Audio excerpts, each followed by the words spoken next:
Hello guys, welcome to diary of Robo. তোমরা তো আমার চ্যানেলে আমার ব্লগ দেখেই থাকো, তো সেই ব্লগটার কোয়ালিটি আরো এনহ্যান্স করার জন্য আমি নতুন একটা ফোন কিনেছি, তোমাদের সাথে আমি সেটা শেয়ার করতে চাই।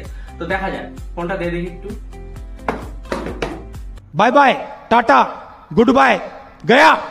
ভাই কিরম ক্যাচ মিস করলাম, ক্রিকেটেও মনে হয় করি না এরকম।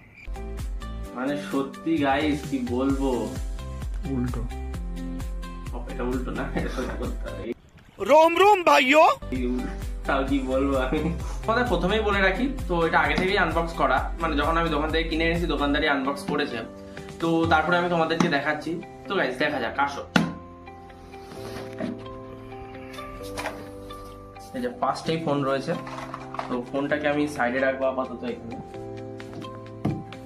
তো তারপরে এই যে একটা বাক্স, যে কোনো কাজ লাগে না, এই যে মানে যেটা কভার আর কি, রাখলাম এখানে। এই যে কেবল, যেটাতে ফোন চার্জ করব, আর এই যে 44 ওয়াটের ভিভোর ফ্ল্যাশ চার্জার, 44 ওয়াটের, তো এটাকেও রাখলাম।